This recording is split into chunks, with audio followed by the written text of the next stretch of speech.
तो मेरा सादर प्रणाम। वंशी चितकराणि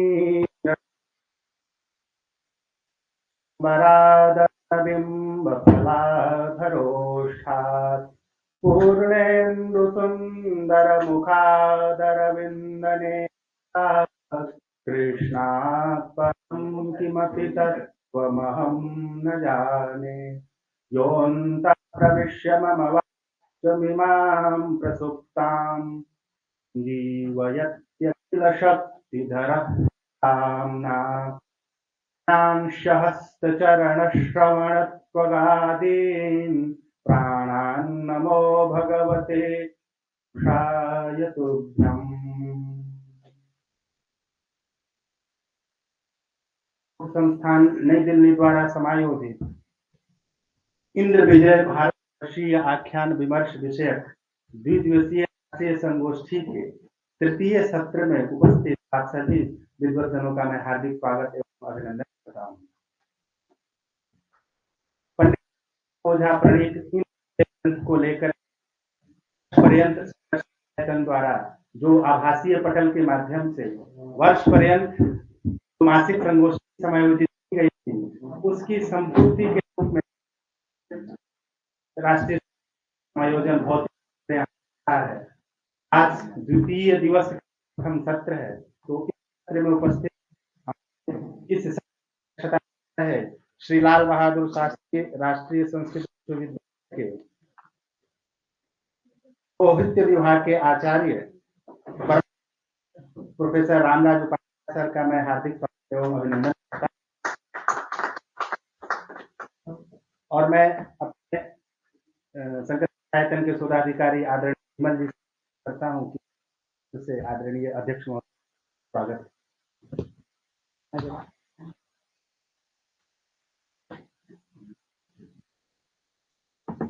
विष्णु जी को रुकिए, पकड़ के लेना चाहिए से बाहर नहीं।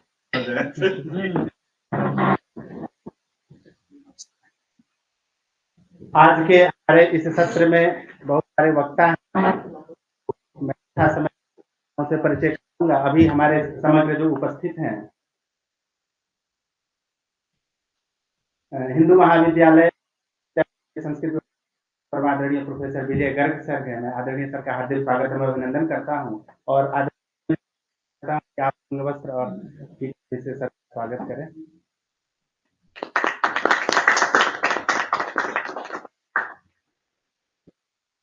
के वक्ता के रूप में उपस्थित हैं साहित्य विभाग संस्कृत विश्वविद्यालय के साहित्य विभाग के आचार्य आदरणीय प्रोफेसर सुमन झा सर, अभिनंदन करें। आज के रूप में हैं केंद्रीय विश्वविद्यालय विभाग आदरणीय कुलदीप कुमार सर, मैं सर का हार्दिक अभिनंदन करता हूं। आप अंगवस्त्र से कर सकते हैं।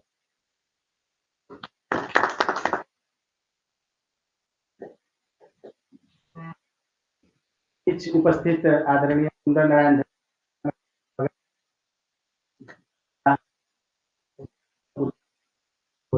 हम लोग हमारे बीच वापस से पधारे हैं आदरणीय doctor Arvind Kumar Tiwari sir, sir का हार्दिक स्वागत है। आदरणीय दीवान जी करता हूँ। इधर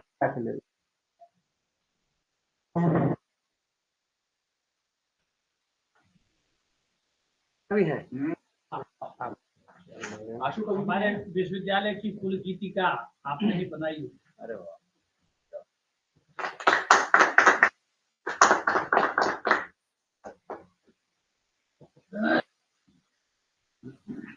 तो आपके विद्वद्गण पधारे साहित्य व्याकरण आचार्यगण यहाँ उपस्थित हैं और आदरणीय पौरोहित के उपाध्यक्ष की अध्यक्षता में संपन्न होने जा रहा है। सर की अनुमति लेते हुए प्रथम वक्ता जो कि बहादुर शास्त्री के साहित्य विभाग के आचार्य हैं आदरणीय सुशील कुमार झा सर, आप साहित्य के समय के विद्यार्थी हैं, संगीत आयतन वर्षों से जुड़े हुए हैं, ओझा जी के साहित्य से परिचित हैं, तो मैं आपसे करबद्ध प्रार्थना करता हूँ आप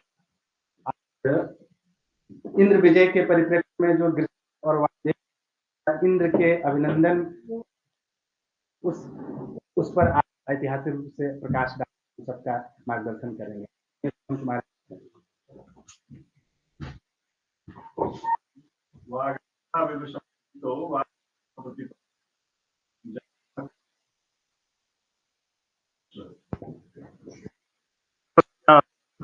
कवि सहृदयाख्यम विजयते। आज द्वितीय दिवस के इस प्रथम सत्र के हमारे अग्रज और वेदादि शास्त्रों के निष्णात आचार्य प्रोफेसर रामराज उपाध्याय जी, जो हमारे इस सत्र की अध्यक्षता कर रहे हैं, साथ ही वेद के प्रखर मनीषी प्रोफेसर सुंदर नारायण झा जी, हमारे मित्र प्रोफेसर विजय गर्ग जी, हमारे मित्र अरविंद कुमार तिवारी जी, और साथ दक्षिणतः कुलदीप जी, जो कि हिमाचल प्रदेश केंद्रीय विश्वविद्यालय से पधारे हैं संस्कृत विभाग में, और संचालक अनुज मणिशंकर द्विवेदी जी, और हमारे सभी साथी विमल जी। जैसा कि मुझे आदरणीय शुक्ल जी का और विमल जी का निर्देश हुआ कि आप भी कुछ बोलिए, मैं तो वेद का विद्यार्थी नहीं रहा हूं, तो जो मुझे विषय दिया गया उसमें था कि गृत्समद और वामदेव ऋषियों के द्वारा के अभिनंदन में ऐतिहासिक पराक्रम, ये जो पांचवा खंड है इस इंद्र विजय का, खंड या जी प्रक्रम है, तो उस पांचवें प्रक्रम में जो विजयोपरा, विजय के अनंतर अभिनंदन है, उस संग में बहुत सारा विषय है, तो उसी में उन ऋषियों के द्वारा अभिनंदन के संदर्भ में, तो अभिनंदन के संदर्भ में पराक्रम तो सारा, जब हमारे ऋषिगण अभिनंदन कर रहे हैं तो वहां कोई क्या कहें नकारात्मकता की बात ही नहीं है, सब कुछ उच्च ही है, सब प्रकर्ष ही है। तो उसका जो आधार है वह इंद्र विजय ग्रंथ के इंद्र विजयाभिनंदन नामक जो पंचम प्रक्रम है उसके प्रसंग से लिया गया है, जहाँ की गृत समदो शिवधम कीर्तन इंद्रम महयति से प्रारंभ होकर और बृहद उक्तो वामदेव्यः श्लाघते, यहाँ तक ये निर्धारित है ये विषय। और उसके अगर प्रक्रम में देखेंगे तो बहुत सारा विषय मैं उसके ग्रंथ से निकाला था, जो 502 से 523 पृष्ठ तक उन्होंने रेखांकित किया है, जिससे कि गृत समद ऋषि का अभिनंदन के द्वारा किया गया अभिनंदन है, फिर वामदेव ऋषि के द्वारा किया,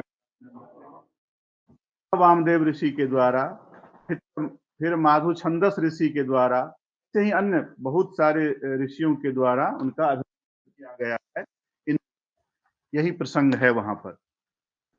मुझे सबसे पहले तो मैं जो थोड़ा की भूमिका पढ़ा उसमें इंद्र विजय में, जो कि कान्हा शास्त्री जी ने बड़ा ही सुंदर और तात्विक लिखा है, मुझे लगता है उस लेख को पढ़ने के बाद हमारे लिए बहुत कुछ उसमें नहीं, उन्होंने सारी बात अपनी कही दी है लगभग, जो उसका मुख्य तात्पर्य है जो उसमें वर्णित किया है। तो मैं थोड़ा सा देखा कि हमारी जो भारतीय ज्ञान परंपरा है, ये बात सही कि जब भी हम सब इतिहास की बात करते हैं तो वेदादि से ही शुरू करते हैं, खास करके संस्कृत के विद्यार्थी तो हमारे लिए वेद ही सब कुछ है, सर्वम देव सर्वम वेदाते प्रसिद्ध है मानते हैं, सभी शास्त्रों का, सभी विद्या का, सभी ज्ञान का, न तत्शास्त्रम न तत्शिल्पम न सा विद्या न सा कला सर्वम वेदादेव। तो ऐसी जो हमारी बलवती धारणा भी है और विश्वास भी है, हम उस परंपरा को मानते हैं, उसको जानते हैं, तो उसमें लेकिन ओझा जी की जो दृष्टि है वह तो उससे भी पूर्व का जो इतिहास है और उसमें जो विज्ञान है, वह हमारे जैसे विद्यार्थी को भी पढ़ने का अवसर मिला इस व्यास से, तो मैं अपने को बड़ा इसके लिए कृतज्ञ मानता हूँ कि संतोष आचार्य शुक्ल गुरु जी के द्वारा अवसर हम लोगों को दिया गया, तो यहीं तक मान लेते कि भाई यहीं तक है हमारा प्रक्रम। तो जनरली अनादिकाल की चर्चा हम करते हैं, हमारे जो आचार्यगण हुए हैं वर्तमान में जो समीक्षक हैं, समालोचक, तो वो उसको विक्रम ईसा के काल तक दे देते हैं, फिर ईसा की पहली शताब्दी से 10वीं शताब्दी मान लेते हैं, फिर और आगे आते हैं ईसा की 10वीं शताब्दी से 18वीं शताब्दी मानते हैं। मानते हैं कि भारतीय विद्या का तरफ से वो वैविध्य काल, विस्तार का काल है। फिर 18वीं शताब्दी से आज तक जो हमारी ज्ञान परंपरा है, जिसका नवोन्मेष आधुनिक युग में हुआ है, वह भी है। तो इस भारतीय ज्ञान परंपरा के इस विस्तृत कालावधि में मधुसूदन ओझा जी के द्वारा और वेद को प्रमाण मानते हुए, वेद की ऋचाओं का उद्धरण देते हुए उन्होंने सिद्ध किया है, वह अपने आप में बुद्ध है और हमारे जैसे विद्यार्थियों के लिए, शोधार्थियों के लिए बड़ा एक दृष्टि उत्पन्न होता है कि हम अपने इतिहास को समझ सकते हैं उस पूर्व में भी। अगर इस विषय में देखते हैं तो स्वाभाविक है कि जब इन महिमा का जो गान है वह ऐसा प्रतीत होता है, इसको जो वहां उन सबको मैं छोड़ रहा हूं, सब सारा लिखा हुआ है, क्या कहा है, जो मैं समझ पाया उसमें कि ऐसा प्रतीत होता है कि मानो हमारा जो भारतीय वैदिक चिंतन है और भारतीय ज्ञान परंपरा है, उसी का गान है। वो ऋषियों के द्वारा जो अभिनंदन किया गया है महाराज इंद्र के रूप में चर्चा हुई कि स्वीकृत है, एक तो जो देवत्ववाद है और दूसरा जो ओम रूप जगत का जो सम्राट वाला सिद्ध किया ओझा जी ने। तो अगर उस रूप में देखें तो लगता है जैसे ऋषियों के द्वारा उस भारतीय ज्ञान परंपरा का अभिनंदन है, उस का पूरा अभिनंदन है। क्योंकि आप उसके प्रति उस वाक्य में देखिए तो क्या आती है उसमें, सर्वजन कल्याण, हमारे भरत वाक्य यही कहता है, प्रवर्तताम सरस्वती श्रुति महति महीयताम ममापि च छपयतु नीललोहितः। तो वो पूरा वाक्य है ऋषियों के द्वारा। तो स्वाभाविक है जब इतना यशस्वी, इतना पराक्रमी, समग्र सृष्टि कल्याण, मुझे लगता है 50 तो असुरों के उसमें नाम है, असुर जिनको उन्होंने परास्त किया या संहार किया या वध जो उसको, तो उस पूरे सर्वजन कल्याण की कामना अब है, जीव जंतु भी है, समग्र जीव जंतु, समग्र प्रकृति, प्राकृतिक पदार्थ, वनस्पति, शाश्वत का ही अभिनंदन है। वो वही लगा प्रत्येक जो है ऋषिगण में यही तात्पर्य है कि आपके द्वारा कैसे यह विजय प्राप्त हुआ है, ये कायम भी रहे, सदैव ये कायम रहे, जिससे हमारा मंगल होता है। अब हमारा क्या है, तो हमारा तो जो मानव का या जीव जंतु का या प्राणी मात्र की जो है, जो अस्तित्व, वो बिना प्रकृति के तो है, इस तरह से समझते हैं। और अभी जो कोरोना का कालखंड हुआ, वो उसको और प्रमाणित कर दिया कि हमारी सत्ता ही प्रकृति के अनुकूल होने पर ही है, और उसी प्रकृति का अगर अभिनंदन किया जा रहा है, उसी प्रकृति के प्रत्येक तत्व की शाश्वतता का गान किया जा रहा है, वह हमारे लिए सदैव अपनी कृपा, अब वृष्टि की बात है, वायु की बात है, या अन्य जितने तत्व है, अन्न की बात है, धनान्न की बात है, उन्हीं से हमारा जीवन है। तो उसकी अगर कृपा हमारे पर होती रहे, और ऐसे पराक्रमी सम्राट के द्वारा जो कि इसी कार्य के निमित्त भौम में अवतरित होकर हमारी रक्षा कर रहे हैं, तो वह सदैव प्रवर्तित रहे, ठीक ऐसी कामना वो करते हैं वहां पर। क्योंकि हमारे जो पूर्वज रहे हैं, महर्षि, ऋषि, मुनि, आचार्य, वो इस तथ्य से भलीभांति परिचित थे कि मानव जीवन का जो योगक्षेम है, मनुष्य का जो योगक्षेम है, वह पूर्णतः प्रकृति पर आश्रित है। तो प्राकृतिक तत्वों की कृपा से ही मानव का कल्याण संभव है। इस हेतु सर्वाधिक आवश्यक है प्राकृतिक संपदाओं का संरक्षण एवं संवर्धन। तो राजा भी अपने पराक्रम के द्वारा, क्यों चाहे अहिना जितने अन्य असुरों का वर्णन किया, उसका क्यों संहार करना पड़ा, क्योंकि प्राकृतिक तत्वों की वृष्टि में या प्राकृतिक तत्वों के वर्षण में, हम सबके लिए वर्षण लेते हैं, हर तत्व के वर्षण में अगर वह बाधक है और वह अगर उसमें बाधा उपस्थित कर रहा है, स्वाभाविक है जो प्राणी मात्र है इधर, उसका जीवन तो फिर बाधित हो जाए। तो सबसे पहले उसका योग क्षेम हो, उसका संरक्षण हो और वह उपलब्ध भी हो।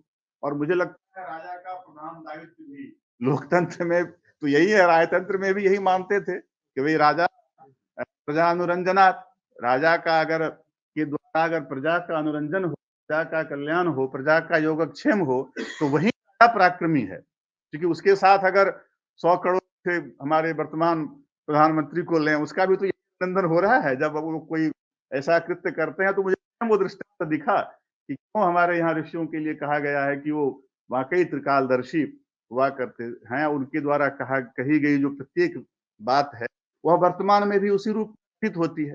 तो लौकिका नाम ही साधुनाम अर्थम वाग अनुवर्तते और ऋषिनाम पुनराद्यानाम वाक्यम अर्थोनुधावती, जो हमारे यहाँ कहा गया है महाकवियों के द्वारा, ऋषियों के द्वारा, वह दृष्टांत भी इससे सिद्ध हो रहा है। उसके जो वैज्ञानिक तत्व हैं, वेद के आधार पर जो तत्व है, वो तो खुद कल चर्चा होगी। मुझे लगता है उस पर न तो मैं बोलने का अधिकारी हूँ और न मुझे उस पर बोलना चाहिए कि वेद के संदर्भ में उसकी क्या सिद्धि हो रही है। लेकिन मैं जो देखा उसका अवदान, पूरा अवदान साहित्य में भी उसी रूप में घटित होता है।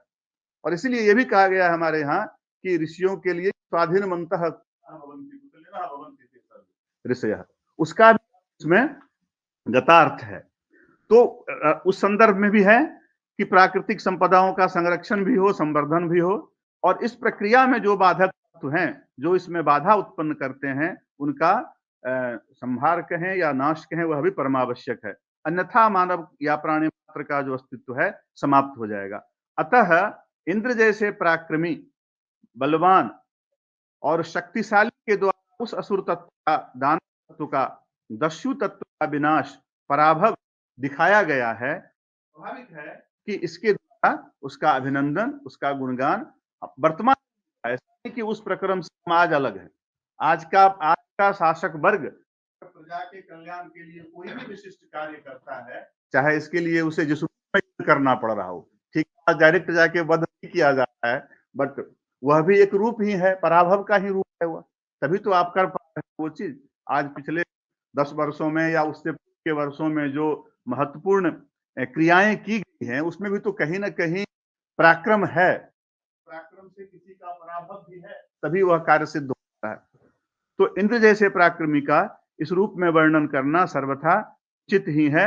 और एक और भी है, जो वर्णन कर रहे हैं ऋषिगण, वो लगता है जैसे इंद्र को वो साक्षात प्रकृति तत्व ही मान रहे हैं। अभी हम थोड़ी सी चर्चा की थी पहले अपने मित्रों के बीच में कि वो सर्वम खलुदम ब्रह्म, ऐसा तत्व है नहीं जो कि इंद्र के पराक्रम से, इंद्र के से और उनके कर्तृत्व से बाहर है, क्योंकि कर्तृत्व से बाहर तत्व है।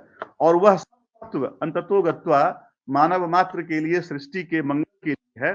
तो इस रूप में भी उसका वर्णन वहां पे किया गया है। एवं सूर्य या दानव जो है, उसको उसका दूसरा पक्ष ले लें, एक प्रकृति का संरक्षण, दूसरा हो गया प्रकृति का क्या कहेंगे, उसका नाश करना या उसको विकृत करना। ये प्रसंग आप रामायण में भी दिखेगा, महाभारत में भी दिखता, हमारे सभी पुराणों में भी इस तरह के प्रसंग हमारे यहाँ उपलब्ध हैं।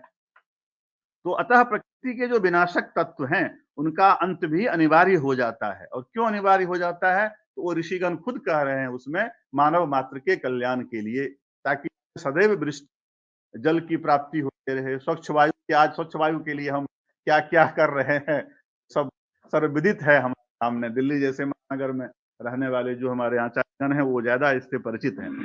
तो रामायण एवं महाभारत का कथानक भी इसी दानवी प्रवृत्ति, आसुरी प्रवृत्ति दमन है एक रूप।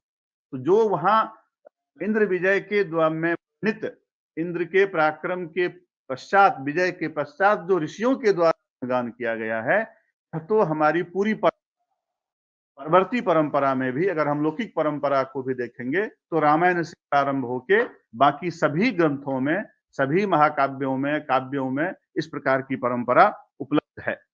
इंद्र विजय में वर्णित कथ्य पर दृष्टिपात करें तो यही तथ्य दृष्टिगत होता है।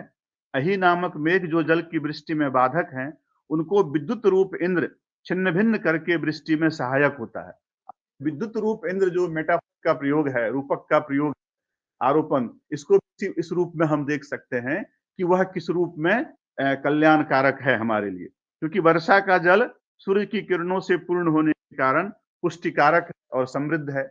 यह भी हम सबको पता है कि अगर वृष्टि का जल हो, जो वर्षा का जल है, उससे अन्न का जो वैशिष्ट्य है वह, और कृत्रिम जल से जो अन्न का वैशिष्ट्य है उसके पार्थक्य है। विज्ञान ने इसको भी सिद्ध किया है कि दोनों के अन्न में चाहे पुष्टत्व की बात हो या उस आयु की बात हो, जो इसको आयुर्घृतम हमारे यहाँ कहा गया है, तो यह भी उसमें वर्णित है। तो वर्षा वृष्टि के महत्व कृषि कार्य के लिए, अन्न धान्य शाकादि के लिए भी पूर्ण रूप से सर्वविदित है। प्राणी मात्र भी देव का ही अंश है, यह तो हमारा शास्त्र मानता ही है। जीवो ब्रह्मणा परः, तत्त्वमसि इत्यादि जितने हमारे सारे उपनिषद वाक्य हैं वह इसको सिद्ध करता है अद्वैत भाव में कि हम उसी परमात्मा के अंश हैं।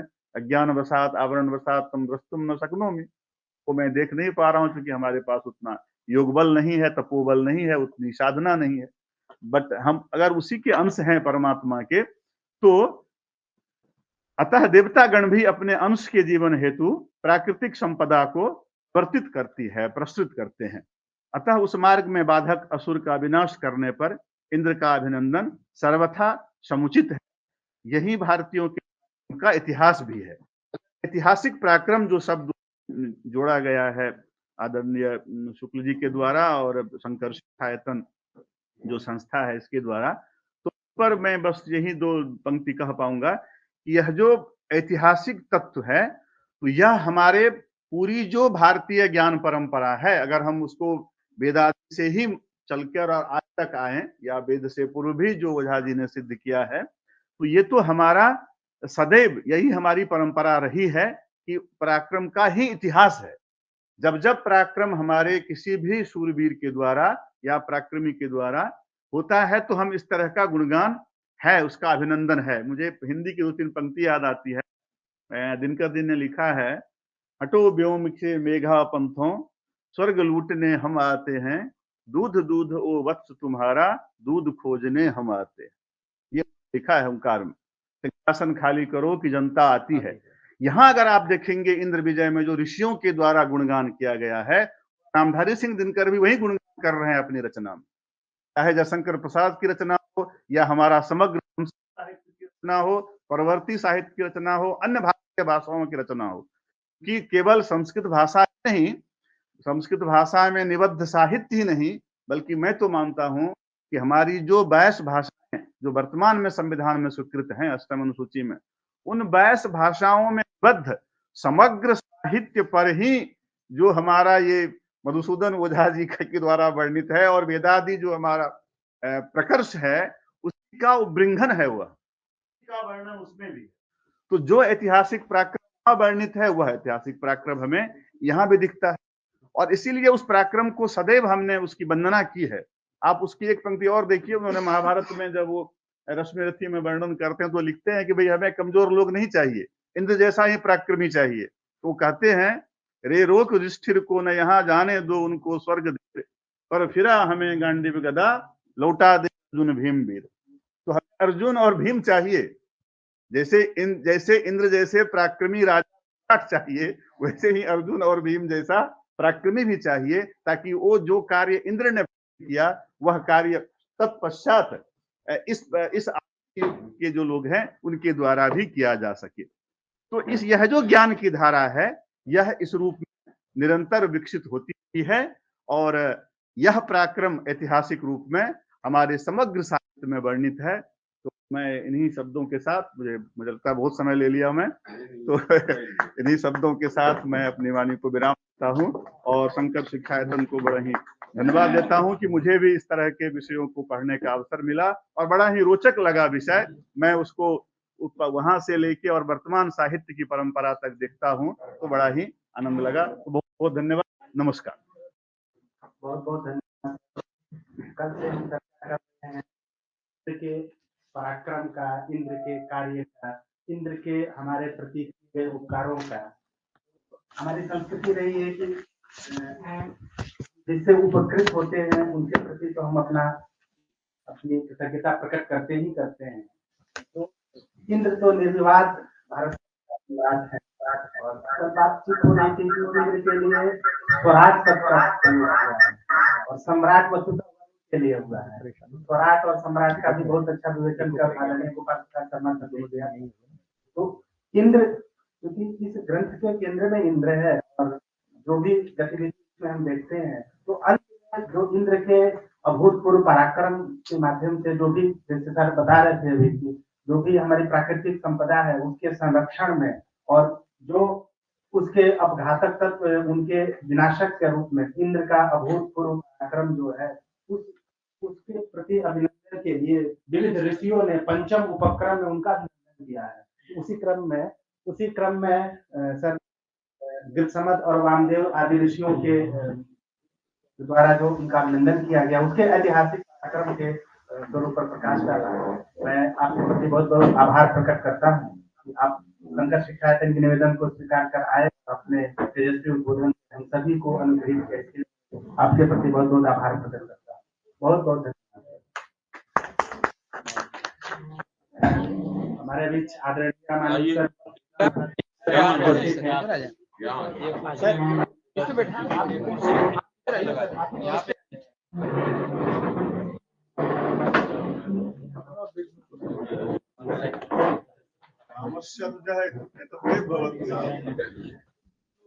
तो हमारे बीच वेद विभाग के आचार्य परमादरणीय प्रोफेसर रामानंद उपाध्याय सर,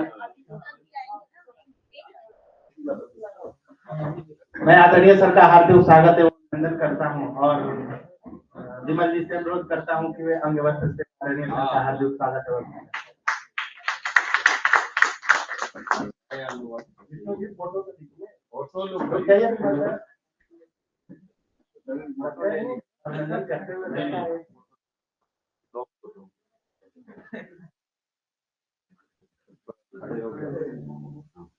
कपड़ा में हाथ लगा सर का बहुत बहुत अभिनंदन है।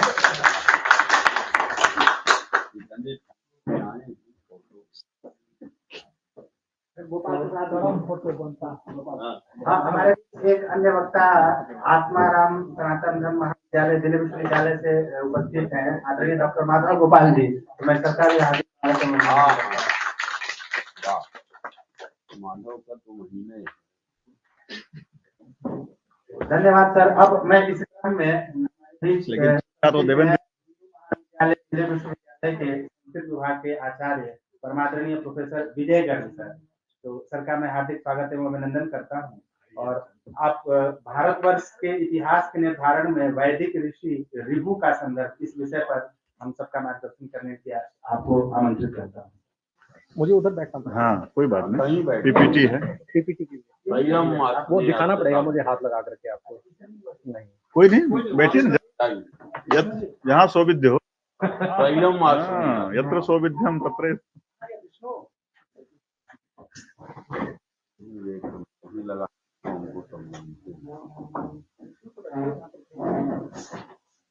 हो जाएगा यहाँ से।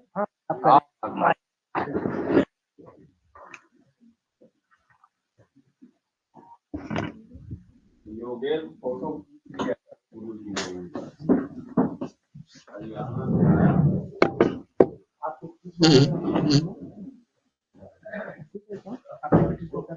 हाँ 50 से करूँगा।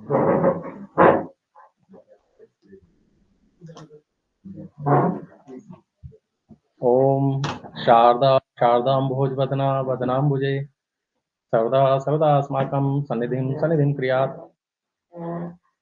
आज की संगोष्ठी के अध्यक्ष प्रोफेसर रामराज उपाध्याय जी, अन्य विद्वज्जन प्रोफेसर रामानुज उपाध्याय जी,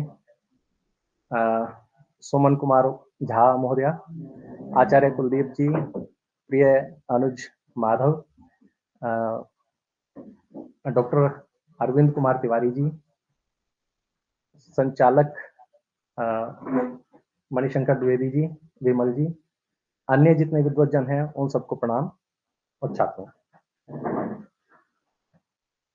आज का जो मेरा विषय है वो है देव यजन भूमेश त्रैलोक्य विभक्ताया एशिया संज्ञा।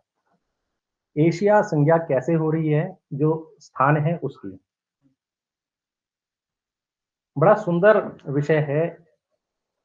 इंद्र विजय के विषय में क्या क्या कहा जाए, जितनी बातें हैं वो केवल और केवल वेदों के ऊपर आधारित करके कही गई हैं। तो कोई ऐसी वस्तु नहीं है जिससे हमें लगे कि हमें कोई प्रमाण नहीं मिल रहा है। मैं थोड़ा-सा मधुसूदन ओझा जी के बारे में बताते हुए, वर्णन करते हुए आरंभ करूँगा।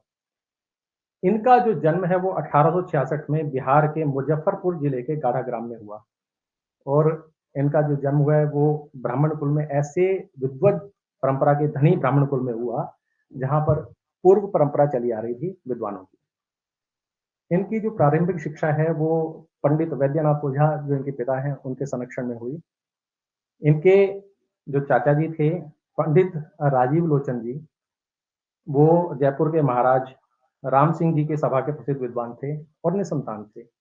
तो 8 वर्ष की आयु में इन्होंने पंडित मधुसूदन ओझा जी को गोद लिया और इनकी शिक्षा दीक्षा के लिए जयपुर ले आए। अब बात ये आती है कि जो छात्र हैं या जो बाल्यकाल में अवस्था में कौन व्यक्ति कितना विलक्षण बुद्धि वाला हो सकता है, ये ज्ञात उनके आरंभ के जीवन से ही हो जाता है। जब कोई भी प्रश्न किया जाता तो वो युक्ति युक्त उत्तर दे करके उसका समाधान करते थे। एक बड़ी छोटी-सी कहानी है, मुझे मेरी आदत है थोड़ी-सी कक्षा में भी कि मैं कुछ कहानियों के माध्यम से बच्चों को बताता चलता हूँ, जिससे मनोरंजन भी हो जाता है और उनका जो पुनः ध्यान अपने पाठ में लग जाता है।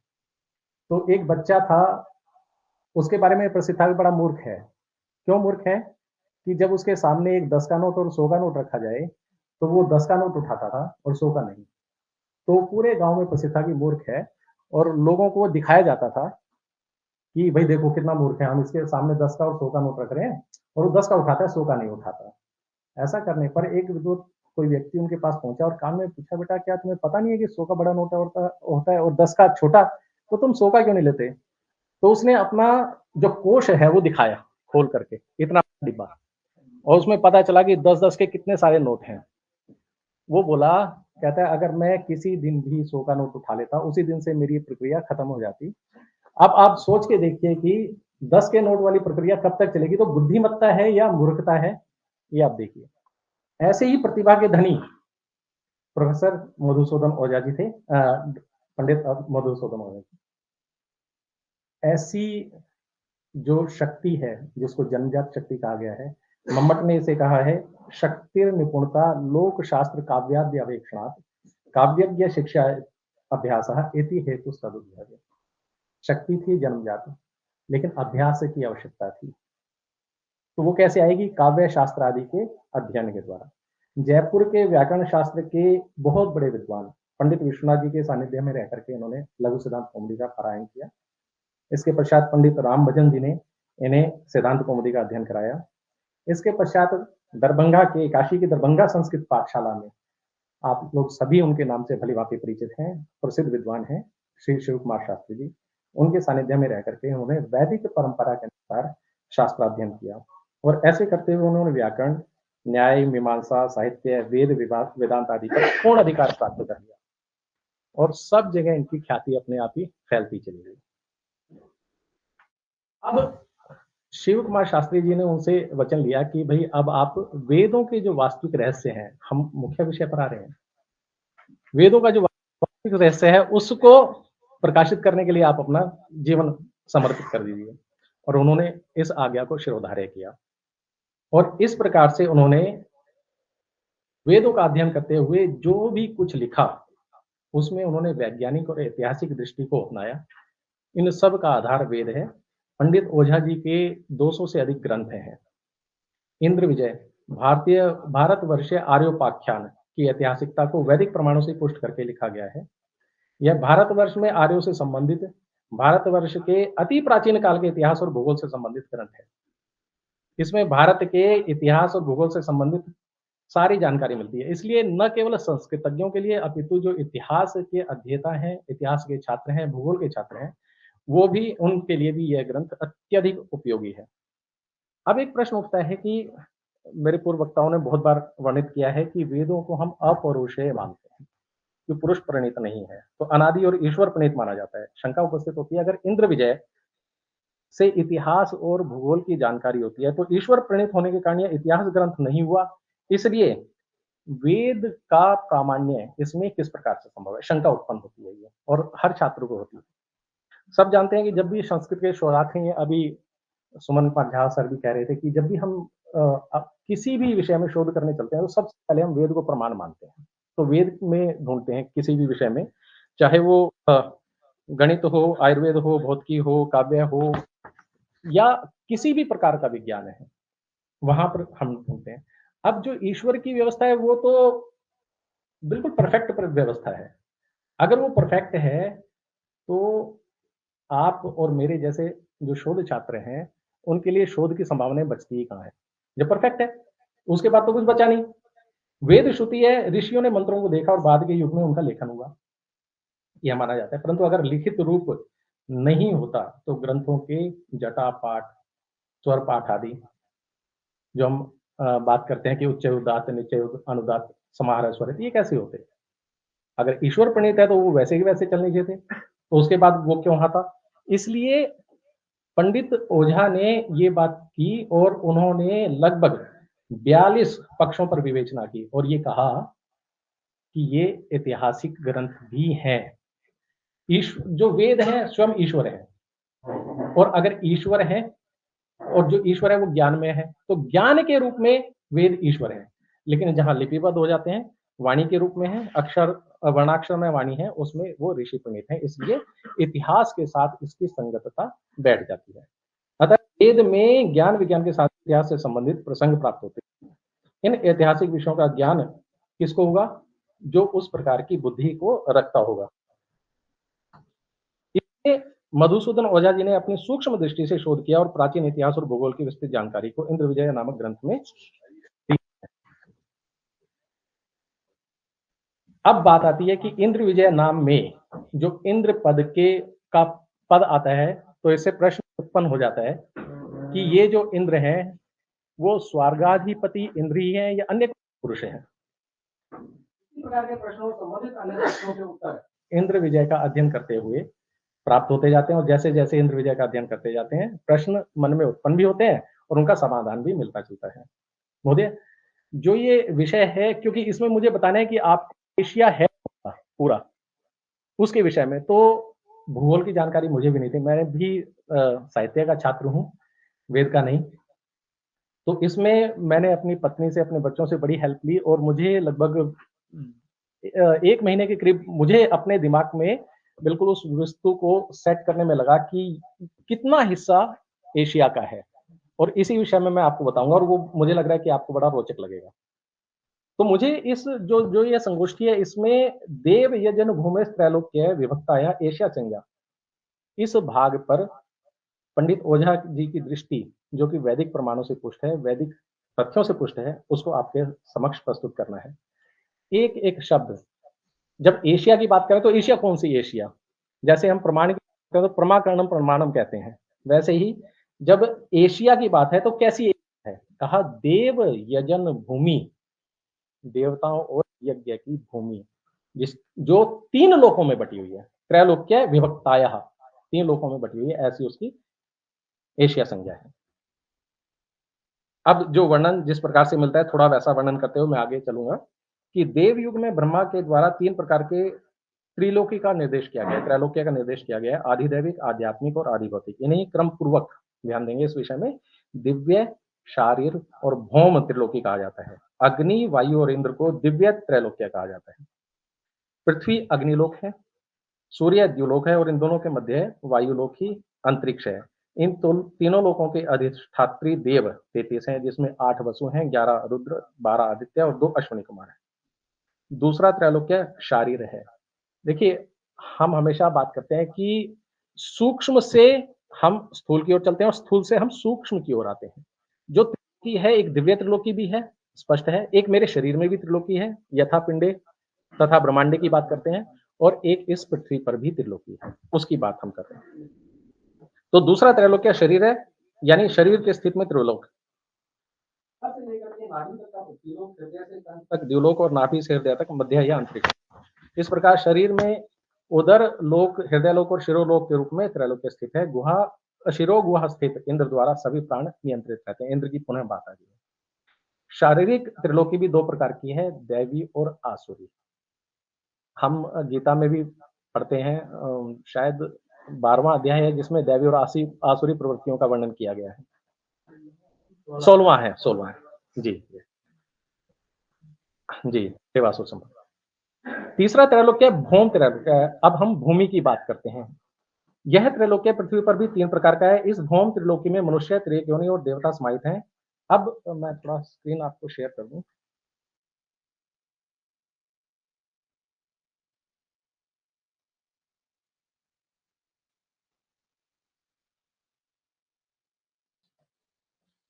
इसमें भी fill कर दीजिए।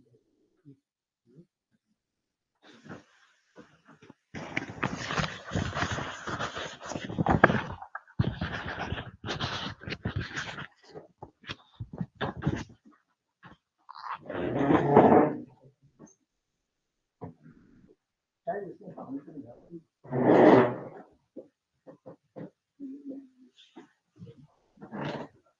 हाँ, अच्छा अच्छा, ये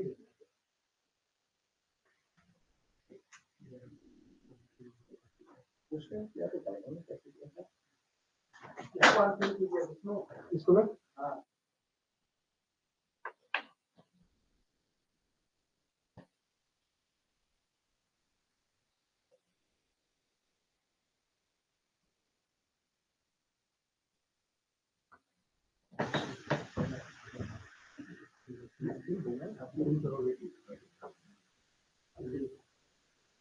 हाँ, फिर वहां चला गया।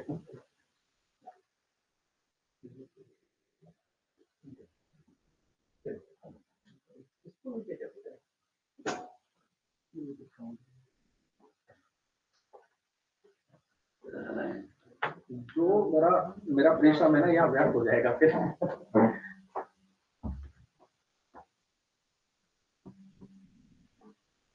ठीक, ये हो जाएगा ऐसे।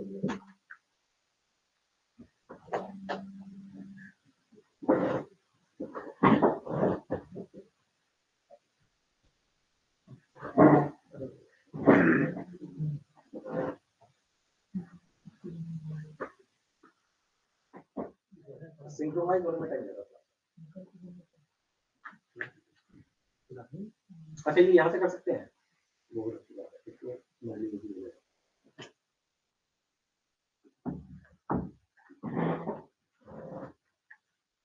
अब सबसे पहले तो हम ये देख लें कि एशिया है कितना।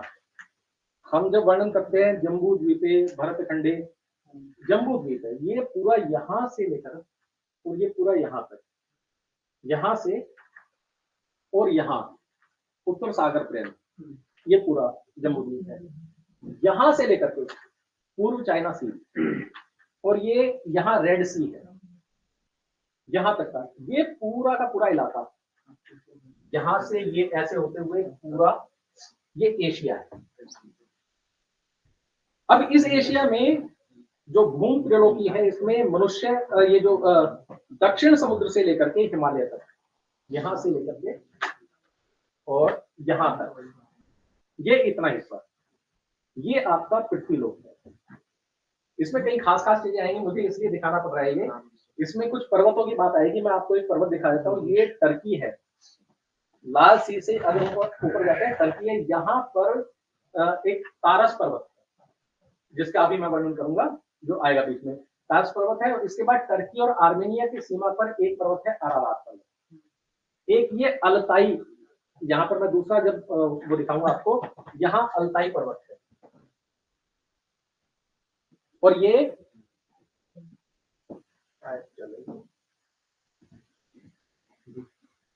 ठीक है, चलेगा इतना भी, इतनी दूर से नहीं पता चल रहा होगा, फिर भी मैं कोशिश कर रहा हूँ, जब मैं बड़ा करके दिखाऊंगा तो पता चल जाएगा।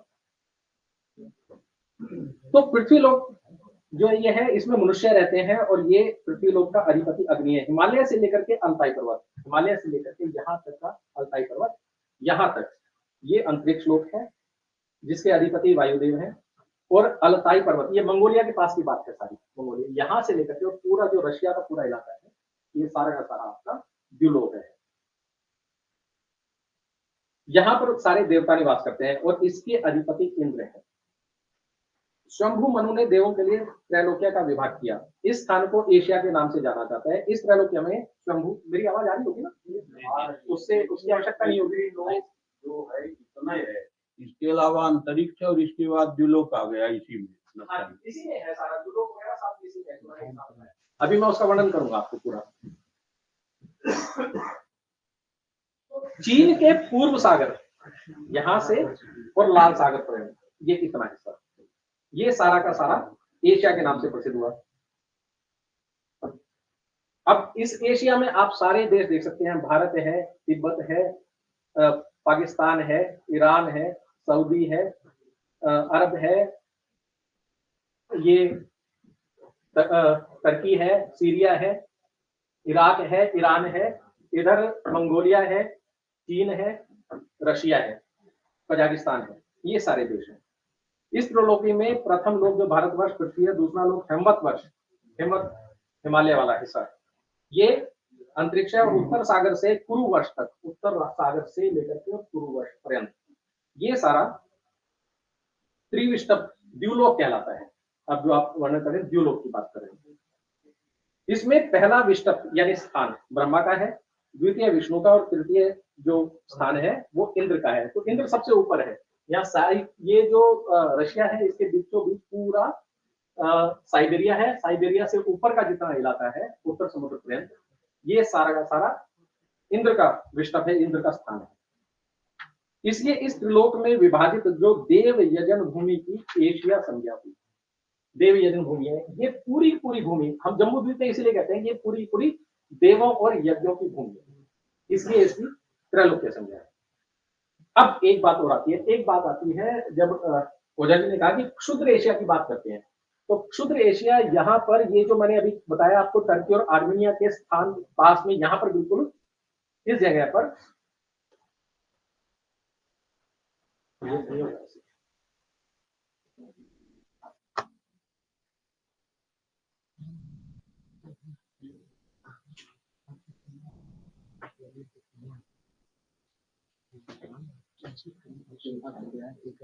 ये दिख रहा है टर्की है, यहाँ तारस पर्वत है और यहाँ आर्मेनिया की सीमा पर, ये टर्की की सीमा पर पूरा यहाँ पर अरारात पर्वत है, जिसको क्षुद्र एशिया या एशिया माइनर कहा गया है। अब ये क्षुद्र एशिया क्या है? कहा कि जब जल प्रलय आई, जो कि हमारा वेदों में तो मिलता ही है, हमारे पुराणों में भी मिलता है, यही बाइबल में भी वैसी ही चीजें मिलती हैं, ऐसे ही कुरान में भी मिलता है। तो जब जल प्रलय आई तो मनु की जो नौका थी वो यहाँ आकर के ठहरी थी। जब जल प्लावन के बाद जब रुक गया सारा कुछ, तो यहाँ आकर के ठहरी थी। तो ये क्षुद्र एशिया, वहां पर उसने अपना, ईश मनु ने अपना निवास स्थान बनाया, जिसको कहा एशिया, ईश के कारण एशिया। ये अरारत पर्वत तुर्की के तारस पर्वत के पूर्व में, अब तुर्की में तारस पर्वत है उसके पूर्व में है, ये पूर्व है, और ये इस साइड का हिस्सा सारा पश्चिम है। तो आर्मेनिया के पास स्थित है ये। प्राचीन काल में एक तार नाम का राक्षस हुआ, जिसका दूसरा नाम वज्रांग था। इस तार नाम के राक्षस के एक पुत्र हुआ तारक। ब्रह्मा की कृपा से उसने तारस, अब मैं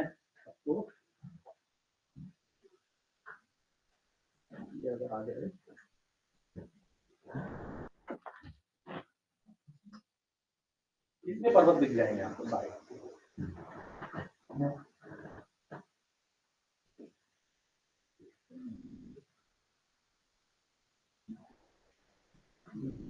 ये यहाँ पर तारस पर्वत, ये अरारात पर्वत आर्मेनिया की सीमा पर है, इसमें ही तुर्की में। और उसके बाद ये अल्ताई रेंज है। और अगर हम इसको नीचे करें,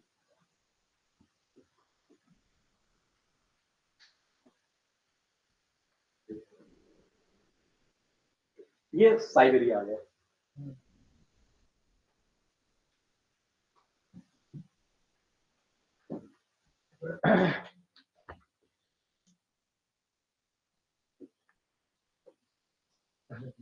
ब्रह्मा जी के पास से इस तारस पर्वत पर उसने अपना एक तीर्थ बनाया। जैसे एक हमारी जो देव स्थान है मनु का, वो अरारात पर्वत पर बनाया, ऐसे ही इसने एक अपना तीर्थ बना लिया और उसे देव स्वर्ग के नाम के अनुसार, इसको देव स्वर्ग कहते थे, तो यहाँ इसने कहा कि ये असुर स्वर्ग है। यहाँ देव और असुर, अब देखो देव और असुर क्या है। वस्तुतः जो मनुष्य है उन्हीं की 3 प्रकार की जातियां कही गई। जो उत्कृष्ट बुद्धि वाले हैं और उत्कृष्ट विज्ञान वाले हैं वो देव हुए, सामान्य बुद्धि सामान्य विज्ञान वाले मनुष्य हुए, उत्कृष्ट बुद्धि लेकिन कम विज्ञान वाले लोग वो असुर हुए। पर असुर थे बलशाली, और बल का प्रयोग तो आपको पता ही है, जिसके पास बुद्धि अधिक हो, विज्ञान कम हो। देवों के पास तो बहुत कुछ मिल जाता है, क्योंकि आप लोग जब यज्ञ आदि करते हैं तो दिव्य शक्तियां आपको प्राप्त होती है। देव हमारे किस प्रकार से बल को प्राप्त करते हैं, हम कहते हैं यज्ञ आदि जब करते हैं, जब यज्ञ में देवों का हिस्सा दिया जाता है तो वो बलशाली हो जाते हैं, उससे हमें सिद्धियां आदि प्राप्त होती है। लेकिन अब असुरों को तो वो चीजें उस ढंग से नहीं मिल रही हैं, तो वो अलग ढंग से तप करते हैं। तो अदेवों की 4 जातियां बताई, दैत्य, दानव, दस्यु और पणि, इसके विषय में। अब जिस प्रकार देवों ने पृथ्वी, अंतरिक्ष और द्युलोक के समान त्रिलोकी की स्थापना की, उसी प्रकार असुरों ने महिसागर, ये मेरिडियन सी है, इसी के साथ में यहाँ महिसागर कहा इसको, तो वहां पर इन्होंने अपना त्रिपुर बनाया। तो इस पर्वत पर, यहाँ टॉरस पर्वत पर इन्होंने 3 नगरी बनाई, सूर्यगिरी पर लोह नगरी, अंतरिक्ष में राजती नगरी और द्युलोक में तारस पर्वत पर स्वर्ण नगरी, ये ऐसे बनाया। ब्रह्मा ने जिस प्रकार देवों को 3 लोक दिए, उसी प्रकार असुरों को 3 प्रदेश, ये आपने सुना भी होगा अभी कि अमरोक, अपरोक और यवरूप, यानी अमेरिका, अफ्रीका और यूरोप, जो कि पश्चिम के देश हैं, वो दिए।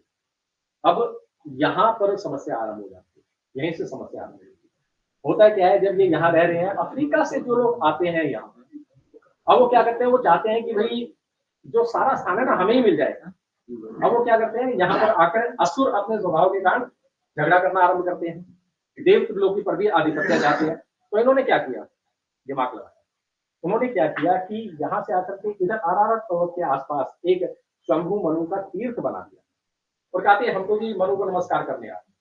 हम मनु को नमस्कार करने आ रहे हैं तो ठीक है भैया, आओ, नमस्कार करने से किसने रोका। लेकिन जैसे जैसे नमस्कार करते हैं वो धीरे धीरे वो आधिपत्य जमाना स्टार्ट करते हैं, झगड़ा करना स्टार्ट करते हैं। उनमें बल अधिक है, तो बल के कारण इन्होंने वहां पर इसी को एशिया माइनर और क्षुद्र एशिया कहा है, इसको जीत लिया, और तब से वह असुर देश हो गया। असुरों के वंश में रोमक नाम का असुर हुआ, और उस असुर ने प्रांतों का विभाजन किया, जिसके कारण से बहुत सारे देश हुए, जिसमें आर्मेनिया, कुर्दिस्तान, शाम देश, अरब, फिलिस्तीन, मेसोपोटामिया आदि, ये सारे के सारे यहाँ पर। अब हम पुनः अगर पिछले उस पे चलें, इस पर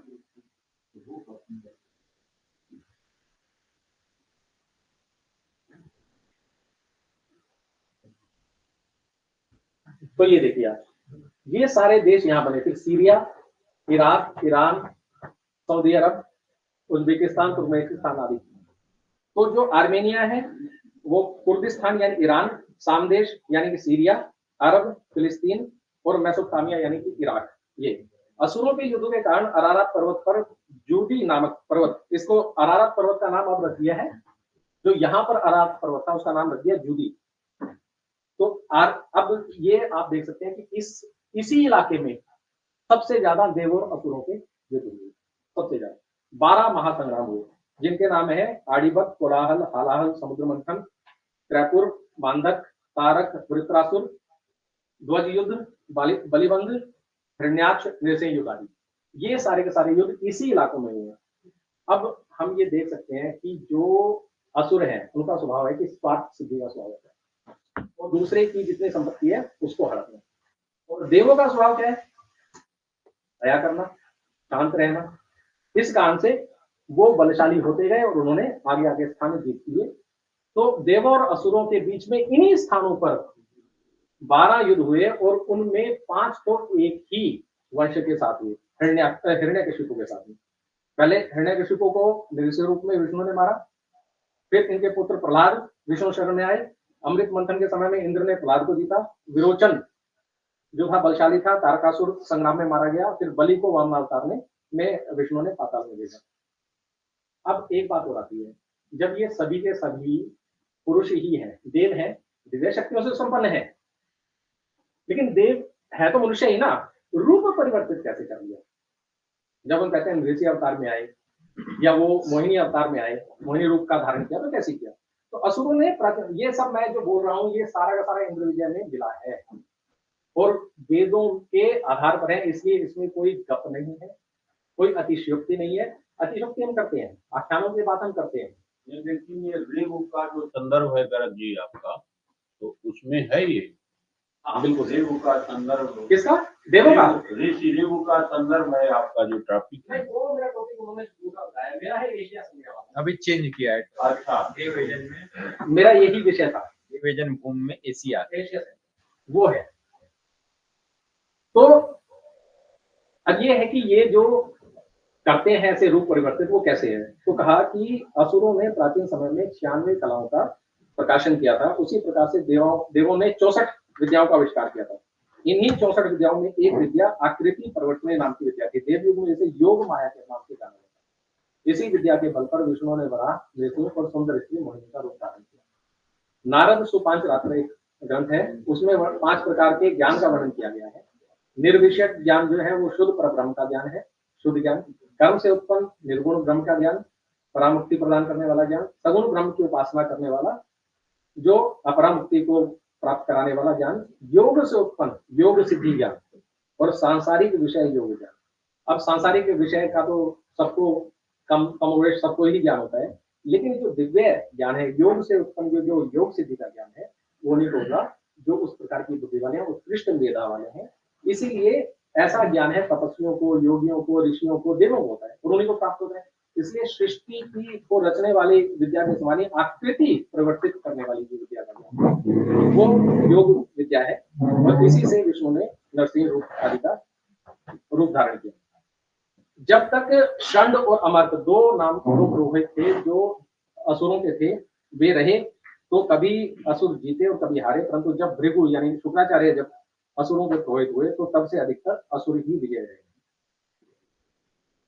इस विषय में एक बात और आती है कि जो अन्न की चर्चा आती है। अब हम कहते हैं कि अन्न के द्वारा जो, मैं ज्यादा समय तो नहीं ले रहा हूं, बोलिए।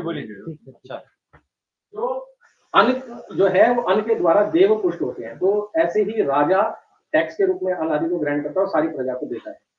तो ऐसे ही इंद्र जो अधिपति है वो सबसे अन्न ग्रहण करता है और एक जगह इकट्ठा रखता है। तो उस अन्न की सुरक्षा करते हैं वामदेव। तो इसीलिए उस अन्न को वामान्न भी कह दिया जाता है। तो हुआ क्या कि अब असुरों को भी अन्न की आवश्यकता है, वो तो इतना उपजाएंगे तो नहीं, तो उनको वहां से जरूरत है, तो वो क्या करेंगे? लूटेंगे ही। तो लूटने के लिए जब आ रहे हैं तो उसने क्या किया कि वामदेव के अन्न का हरण कर लिया। अब इंद्र और विष्णु ने आपस में मंत्रणा की। इंद्र से वहां पे प्रसंग आता है कि इंद्र क्या करते हैं, कहते हैं भाई मैं असुरों का नाश करता हूँ। तो विष्णु से पूछा आप क्या करते हो? कहते हैं मैं उनके अन्न का हरण करता हूँ। तो दोनों ने अपने कार्य निश्चित किया, आपस में मंत्रणा करके विष्णु ने अन्न का हरण किया और जो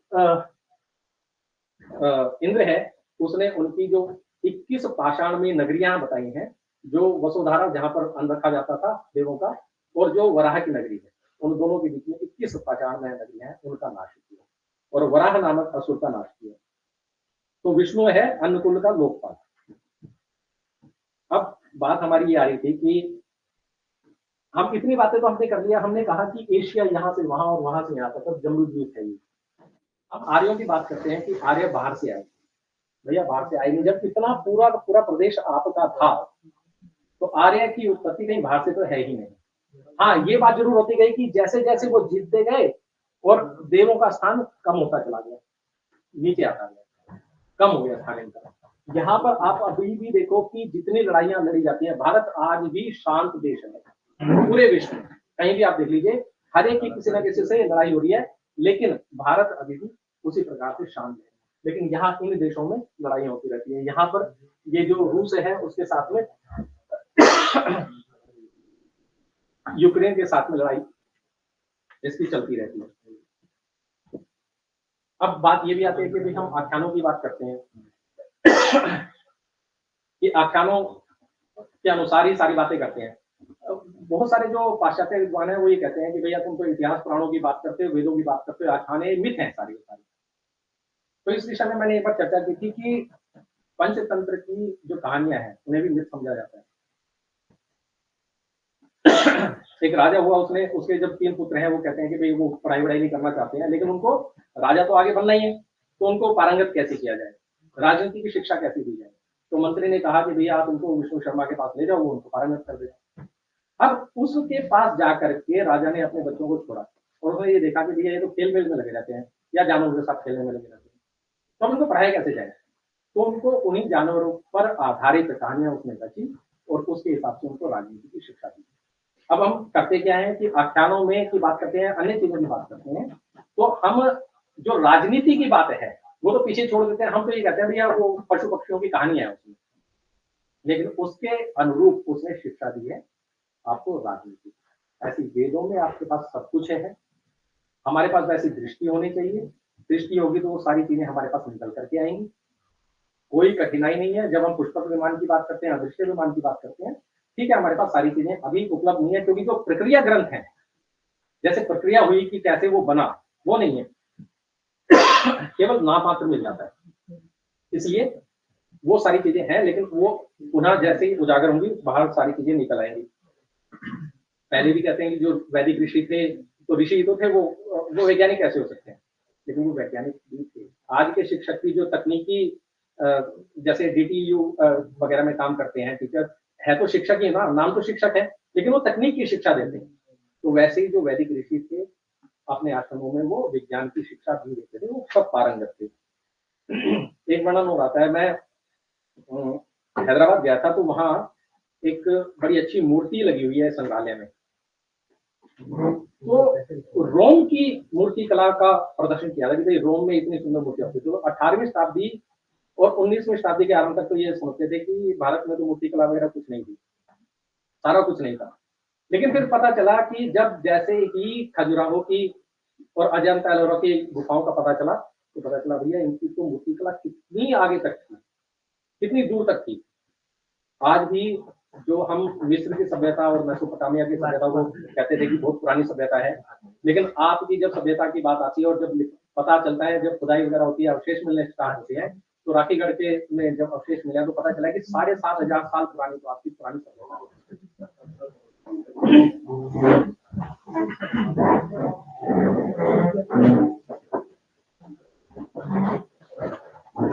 मिस्र को की सभ्यता को आप 1,000 साल वर्ष पुरानी मानते हैं, मेसोपोटामिया की 3,500 साल और 7,500 साल पुरानी तो आपकी अपनी सभ्यता।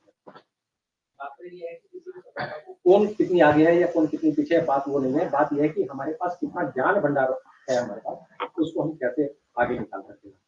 तो यही मधुसूदन ओझा जी जो वेद के द्वारा, वेद में जो जो विज्ञान है उसको उन्होंने वो बाहर प्रदर्शित कर रहे हैं। ऐसे ही श्री शंकर शिक्षायतन वैदिक शोध संस्थान जो इस प्रकार के कार्य करता रहता है, इसके लिए आपको साधुवाद है, आपने मुझे समय दिया, इसके लिए आपसे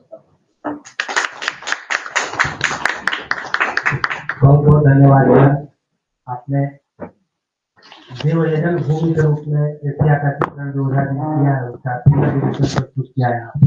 आपने टिप्पणी के माध्यम से एकदम स्पष्ट कर दिया कि जो आर्य अनार्य का झगड़ा जो विदेशी लगाते हैं वस्तुतः वो है ही नहीं, क्योंकि यह समझ अगर एशिया माइनर जैसे ओझा जी ने कहा कि सब भारतवर्ष की सीमा के अंदर ही है, तो फिर आर्य बाहर से कहा है। तो बहुत बहुत धन्यवाद सर, आपने इस विषय को एकदम स्पष्ट किया। मैं शंकर शिक्षा की ओर से आपके प्रति बहुत बहुत आभार प्रकट करता हूँ। अब मैं अग्रिम वक्तव्य के लिए हमारे बीच उपस्थित हैं हिमाचल प्रदेश केंद्रीय विश्वविद्यालय संस्कृत विभाग के आचार्य डॉक्टर कुलदीप कुमार शुक्ल जी, मैं सबका हार्दिक अभिनंदन करते हुए निवेदन करता हूँ कि आपको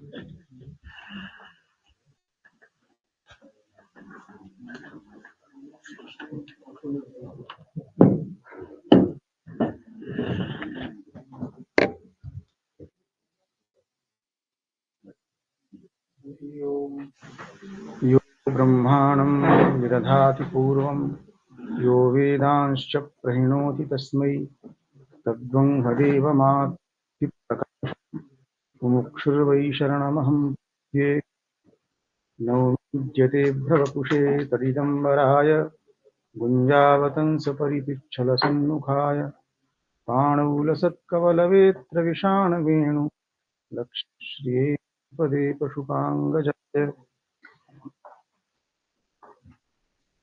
इस इंद्र को लेकर प्रवृत्त हुए ध्यान विषय गोष्ठी में सभा के अध्यक्ष प्रोफेसर रामराज उपाध्याय जी, गुरुवर संतोष जी, सभी विद्वद्गण, जिज्ञासु श्रोता, सुधीवृंद। भारतवर्ष की भौगोलिकता और ऐतिहासिकता ये इंद्र विजय नामक ग्रंथ लिखा गया है। भूगोल और इतिहास दोनों का प्रायः से हम इतिहास पढ़ना आज आरंभ करते हैं।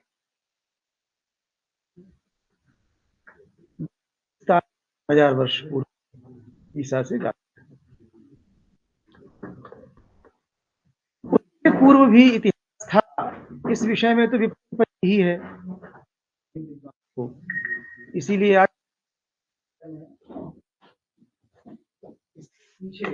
एक सभ्यता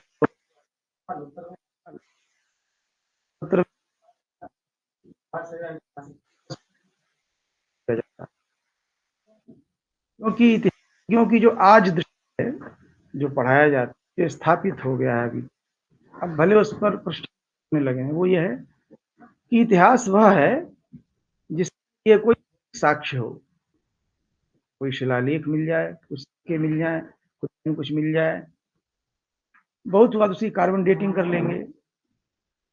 लेकिन कहने का तात्पर्य यह है कि जितने साहित्यिक हैं उनको इतिहास की श्रेणी में इतिहासज्ञ नहीं मानते। भारत के जितने आप विभाग में चले जाइए, आप कुछ भी प्रमाण देंगे, चाहे वो रामायण का हो, महाभारत का हो, नाटक, क्या कहेंगे, है और कल कल्पना है, तो इतिहास नहीं मानते। लेकिन दूसरा ये भी बहुत भ्रांति है कि भारतीयों में इतिहास की दृष्टि थी, क्यों नहीं थी?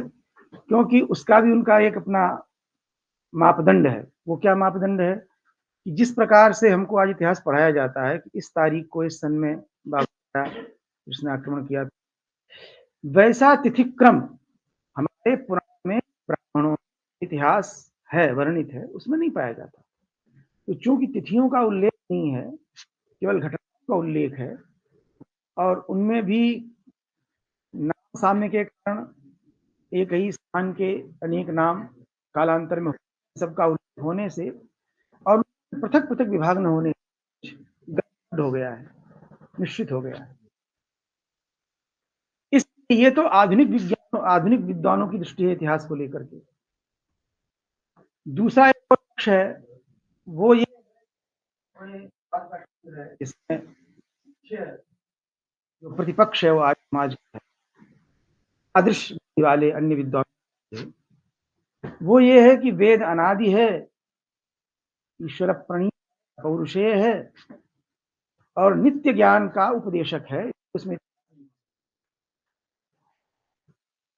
के इस प्रतिपादन से जो इंद्र विजय में और फिर जगत वैभव में उन्होंने और भी अतिरिक्त ख्याति इत्यादि में प्राण, ब्राह्मण, इन तीनों के योग्य प्रयोग करके उन्होंने जो इतिहास और भूगोल और उस पर यद्यपि शोध हो रहा है, अभिनंदन का विषय है, लेकिन इस पर अभी लगता है शोध की आवश्यकता है, तभी हमारे भारतीय शिक्षण की मुख्य धारा में स्थापित। वर्ष की सीमा को लेकर के मेरा विषय है नवद्वीपों के आधार पर वर्ष की ऐतिहासिक सीमा। तो स्कंद पुराण में जो नवद्वीप गिनाए गए हैं, इंद्रद्वीप, वरुणद्वीप, कशेरुमान, हस्तिमान, अंत में द्वीप इत्यादि जो द्वीप हैं, आज जो वर्ष जानते, कन्याकुमारी से लेकर के कश्मीर तक जो हमारे पास उपलब्ध है, कुमारी का या कुमारी का हम संकल्प में कहते भी हैं, भारतवर्षे भरतखंड कुमारी का अब तो भारतवर्ष जो नाम है उस विषय में जब ओझा जी प्रतिपादन करते हैं उस पर मैं भी थोड़ा में आता, पहले मैं इस इतिहास पर कुछ जो वैदिक दृष्टि हो सकती है उस पर मैं प्रकाश डालना चाहूँ। इतिहास एक विद्या है, पुरानी विद्या है। इसमें प्रमाण क्या है? ऐसा नहीं है कि द्वापरांत में व्यास जी ने एक वेद का 4 किया और की रचना की, ये पुराण कहते हैं। क्या इससे पहले पुराण नहीं थे? क्योंकि सारी विद्याएं अनादि हैं, ज्ञान तो होता ही है और ज्ञान के रूप और पौरुषेयता पर तो कोई विवाद हो नहीं सकता। केवल थोड़ा बहुत जो वर्ण रूप वेद है अनुपूर्वी तो होती है, ऐसा महाभाष्यकार भी कहते हैं। अनुपूर्वी त्वनित्या वेद ज्ञान के रूप में कोई संदेह नहीं, वर्णानुपूर्वी अनित्य होती है। एक मंत्र के भिन्न भिन्न शाखाओं में भिन्न भिन्न पाठ मिलते हैं और जो ऋषि लोग जब कभी वर्णानुपूर्वी रूप मंत्र का उपदेश किए होंगे वो भी काल के अंतर्गत ही है, इसमें कोई संदेह नहीं। निरुक्त भी मानता है कि मानान ब्रह्म स्वयंभू अभ्यानर्षद, जो ऋषि तपस्या कर रहे थे उनको स्वयंभू ब्रह्म भगवान वेद प्रकाशित हुए, साक्षात धर्माभूभु, और तो ऋषि साक्षात दर्शन कर पाते हैं किसी भी वस्तु का, उसके धर्म का, उनको उस ज्ञान के लिए किसी अन्य की आवश्यकता नहीं है, वो ऋषि हुए। उन वस्तुतः मंत्र वर्णानुपूर्व मंत्र की भी आवश्यकता नहीं है, फिर वो आवश्यकता किसको हुई? असाक्षात्कृत धर्मभ्य उपदेशेन मंत्रान संप्रादुः। साक्षात धर्मशी हैं वो तो साक्षात्कृत धर्म, उनको आवश्यकता नहीं है, वो साक्षात दर्शन हो रहा है उनको, उनके लिए सब कुछ ज्ञान जो है प्रत्यक्ष के समान है। भरती जी कहते हैं प्रत्यक्षमेव यद् ज्ञानम, ऋषियों का जो ज्ञान है प्रत्यक्षम अनुमानम च व्यवस्थिताः यक्षरक्ष पिशाचानां कर्मजा सिद्धया। ऋषियों का जो ज्ञान है वो कैसा है? वो प्रत्यक्ष के समान है। उनके लिए ये जो काल विभाग है, अतीत और भविष्य, वो नहीं है, सब कुछ वर्तमान के समान भाषित होता है। तो जो साक्षात्कृत धर्मा थे उनको ज्ञानपूर्वी रूप मंत्र की आवश्यकता नहीं है, यद्यपि ज्ञान रूप मंत्र हृदय में प्रकाशित है।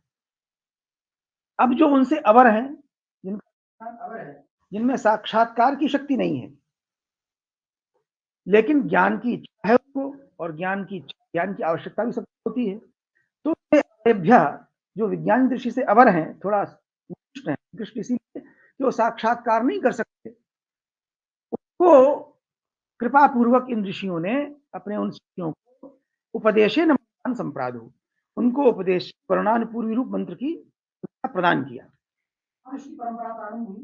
परंपरा भी प्रारंभ हुई। तो पहले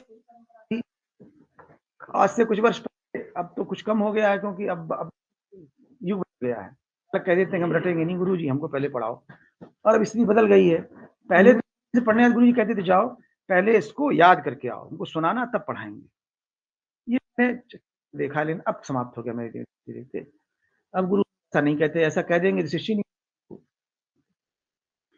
तो श्रुति परंपरा प्रारंभ हुई, फिर एक और मेधा से और चरण नीचे आया तो निरुक्तकार ने लिखा कि फिर भाई अब ऐसे भी ऋषि मंत्र दे दिया, उनसे जो अगली पीढ़ी आई उसको मंत्र के अर्थ को समझने में समस्या होने लगी। तो इसके लिए फिर कहा कि ऋषियों ने वेद और वेदांग बनाए।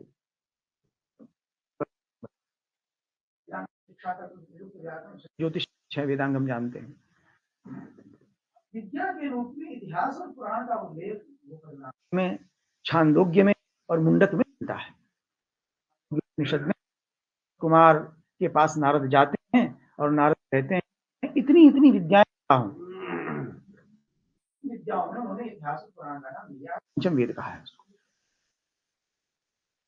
भी इतिहास और पुराण का नाम लिया है। तो इतिहास पुराण विद्या के उपलब्ध अवश्य है, ऐसा नहीं कहा जा सकता कि उपलब्ध नहीं थे। अब केवल जो व्यतिक्रम की बात है उस पर भी मैं थोड़ा कहना चाहूंगा। हमारे जो विद्यार्थी हैं वो भ्रांत न हो, अथवा उनके कुतर्कों का उत्तर देने के कारण अपने को विवश न समझे कि क्या बताएं, वो तो ऐसे चुप जाएंगे।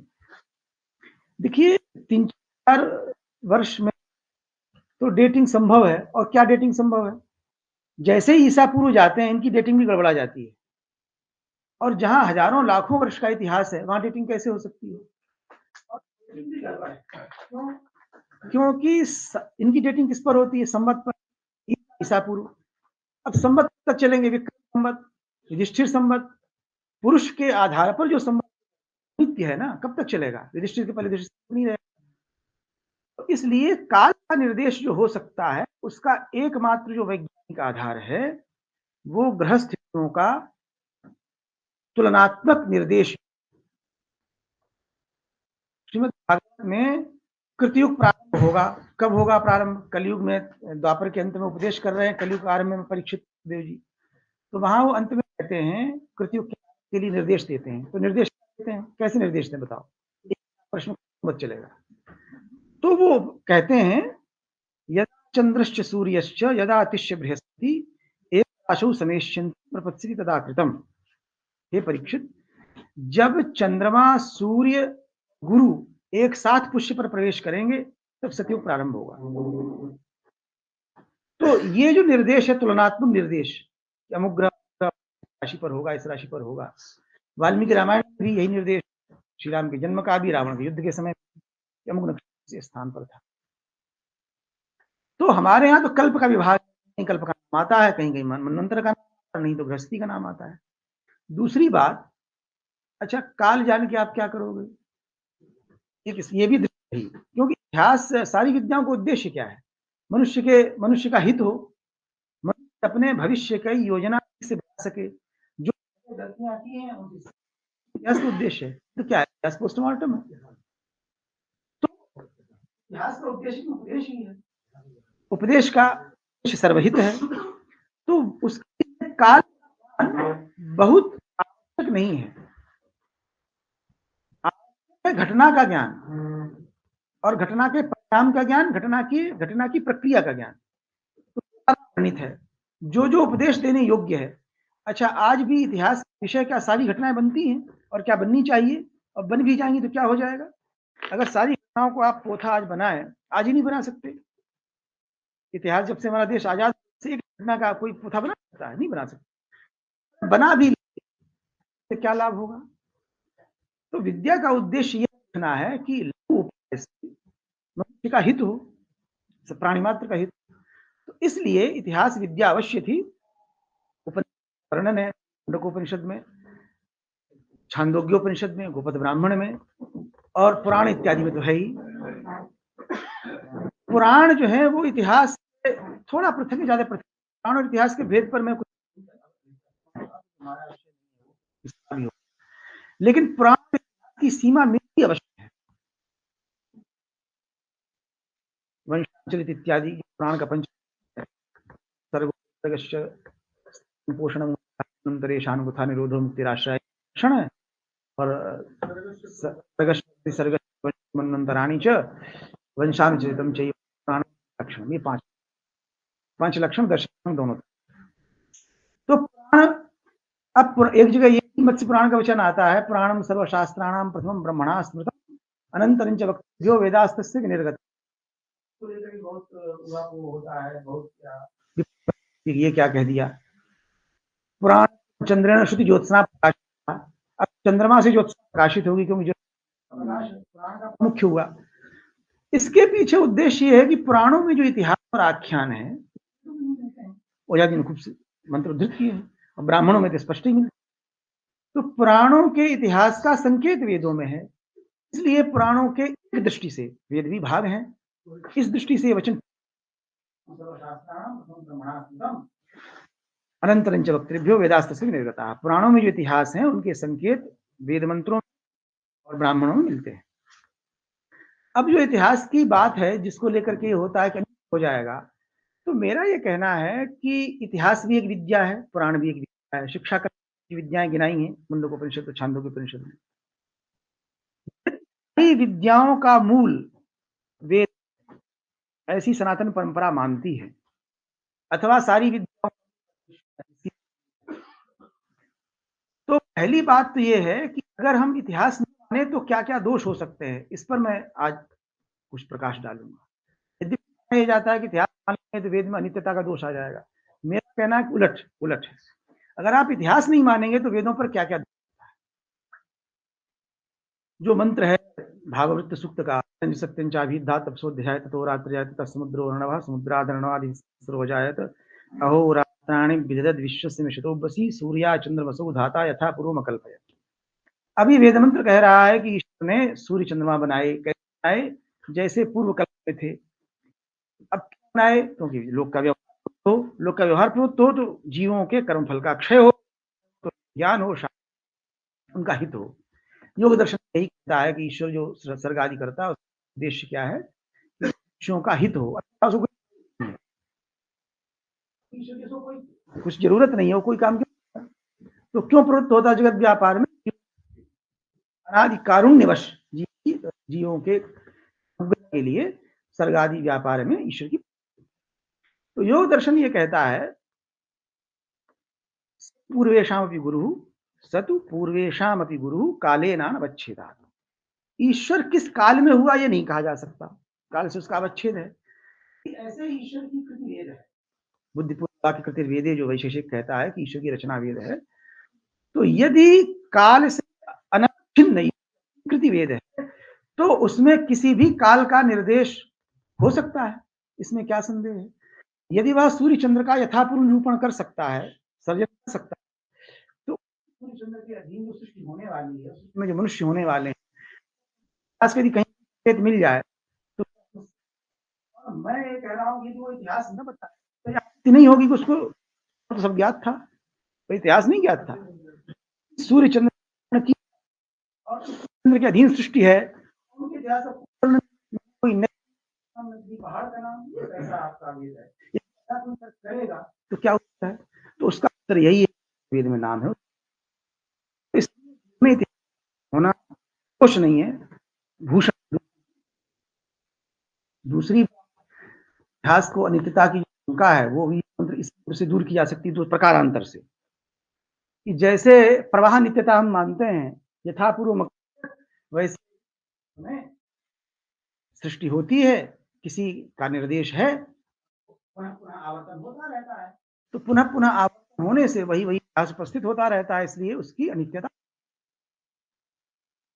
तीसरी बात यह है कि यदि सारी विद्याओं का मूल वेद है तो फिर इतिहास का मूल कौन होगा?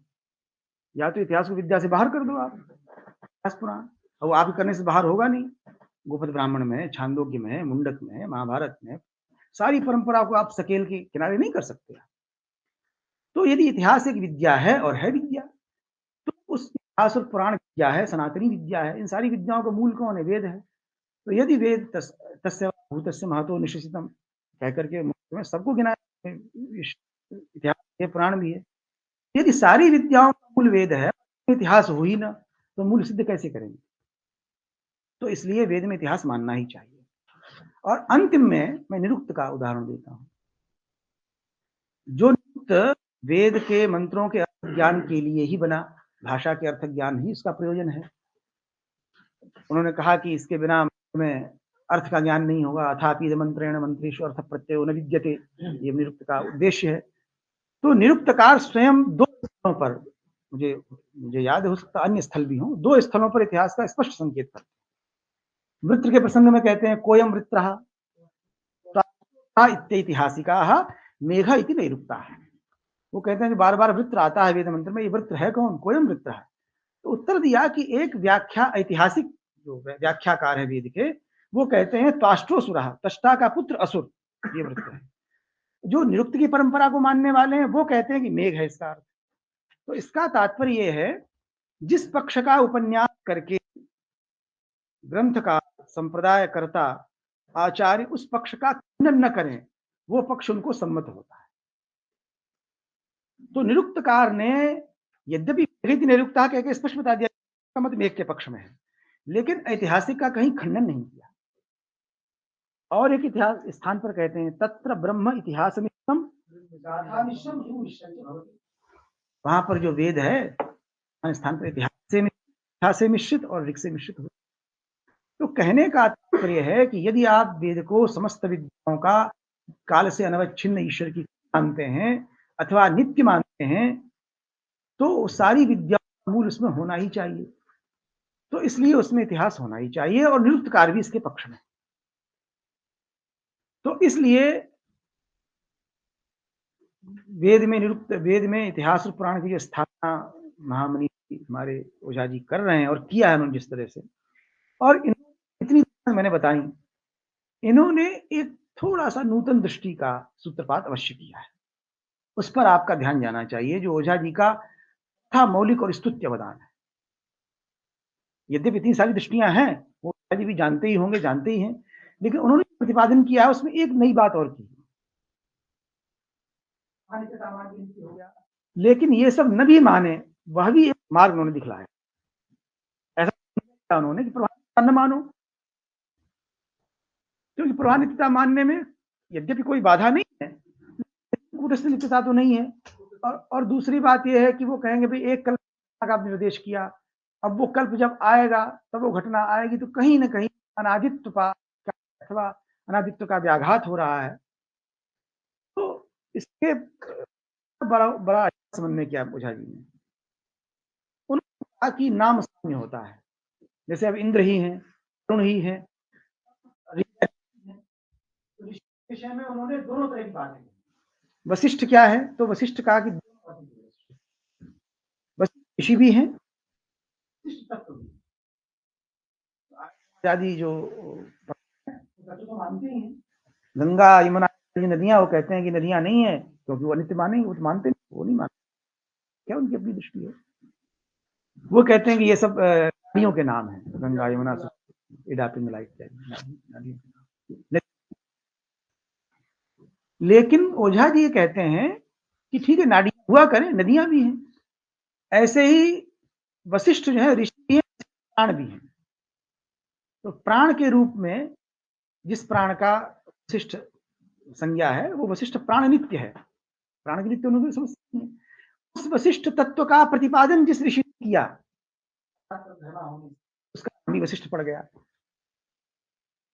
तत्व है, ऐसे ही वामदेव तत्व है, माने एक तत्व है, प्राण है, और उसका प्रतिपादक जो एक ऋषि है, दोनों का नाम है। तो अब इससे इतिहास भी हो गई। वशिष्ठ, अब विश्वामित्र नदी संवाद है, आप क्या करेंगे? विश्वामित्र ऋषि हैं उस सूक्त के, नदी में संवाद कर रहे हैं। अब आप कह दो कि नहीं, कोई व्यक्ति नहीं है, वो नित्य हो जाएगा, तो ऐसा नहीं है। तो इन्होंने कह दिया कि भाई इंद्र तत्व भी है, वरुण तत्व भी है, और धौम इंद्र भी है, और द्युलोक का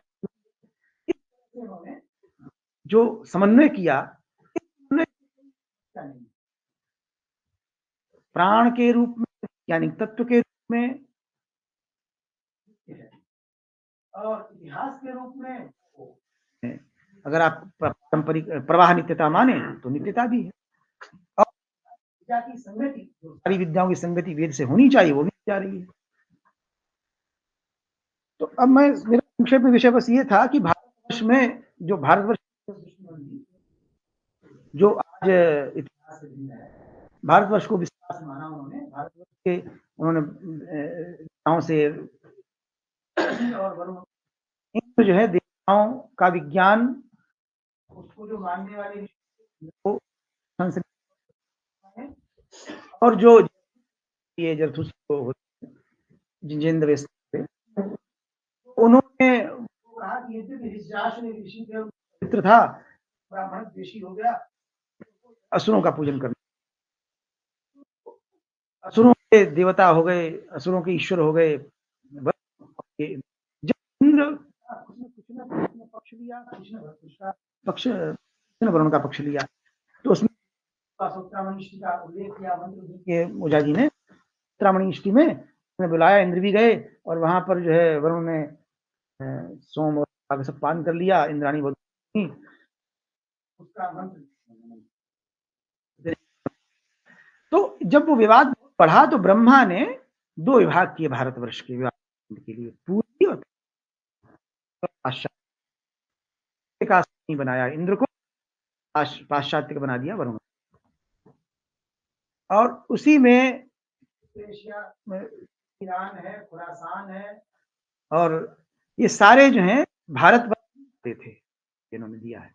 ये पश्चिम भारतवर्ष में प्रचलित हुआ, कहा कि इन्होंने असुर धर्म का प्रतिपादन किया और उसका देश किया, इंद्र का देश किया, तो हो गए। लेकिन क्योंकि पूर्वज राष्ट्र थे वो आते थे, इसलिए पश्चिम भारत निकेतन कहेंगे और पूरी भारत तो सिंधु नदी के पूर्व में पूर्वी भारत, सिंधु नदी के पश्चिम में पाश्चात्य भारत। फिर अनेकों संज्ञाओं से उन्होंने ये सिद्ध किया है कि आर्य वास करते थे। हिंदुस्तान के लिए सिंधुस्तान और फारस इत्यादि के पारस्थान, हिंदू के पार जो निवास करते हैं पारस्थान। तो आप जब पढ़ेंगे तो बहुत अच्छा लगेगा। सिंधु हिंदुस्तान कहा कि हिंदुस्तान शब्द के विषय में कह दिया उन्होंने, क्योंकि कहना आवश्यक। आज हम समझते हैं हिंदुस्तानी भारतवर्ष, तो उन्होंने कहा ऐसा नहीं है। भारत का जो उनका विस्तार है जिसमें ईरान, इराक, खुरासान सब आते हैं पश्चिम में, और इधर जो है सब इजराइल जो रेड सी है, लाल समुद्र तक, वहां सब इत्यादि सब भारतवर्ष में आता है। तो इस भारतवर्ष का हिंदुस्तान जो एक देश है, ये उन्होंने कहा। तो हिंदुस्तान को फिर कहा कि पूर्वी के लिए आर्यावर्त है, पश्चिम के लिए आर्यायन है। उसी आर्यायन से ईरान हुआ। ईरान कई प्रकार से सिद्ध किए। शब्द का अर्थ होता है कंपनशील। ईरान किए वो मंत्र धृत किए, ईराना कहा कि मंत्र प्रमाण। तो कहने का और खुरासान शक्ति संगम तंत्र का एक वचन, हिंगु समासाद्य मक्के शांतम खुरासाना विधो देशो मृक्ष मार्ग परायण। तो वहां खुरासान नाम दे दिया। कहने का तात्पर्य है कि उन्होंने इस प्रकार से भारतवर्ष का ये भारतवर्ष था, पुराणों का प्रमाण दिया, और पुराणों में 4 नाम है इनके, और अन्य अनेक जो नाम खुरासान इत्यादि हुए, तो उन्होंने कहा प्रचलित क्यों नहीं हुए। इसमें उन्होंने एक कि शासन के प्रभेद से खुरासान इत्यादि नाम हो गए। आर्यों ने जब नाम रखा तो उन्होंने भारतवर्ष ही रखा, क्योंकि वो शासन के प्रभेद से संज्ञाएं बदलती रहती हैं, उनका बहुत आदर नहीं करना चाहिए, क्योंकि शासक बदलते रहते, देश वो नहीं छोड़ता है। तो इस प्रकार से उन्होंने कहा कि एक ही हम संज्ञा का आदर करते हैं, भारतवर्ष है। तो इस प्रकार से उन्होंने बहुत विस्तार से ये समझाया है। निश्चित रूप से एक नूतन दृष्टि है, और नहीं सोचना चाहिए कि विरोध करते हुए नहीं चाहिए। अब सब बहुत हैं, मैं अब अपनी वाणी को विराम देता हूं। धन्यवाद।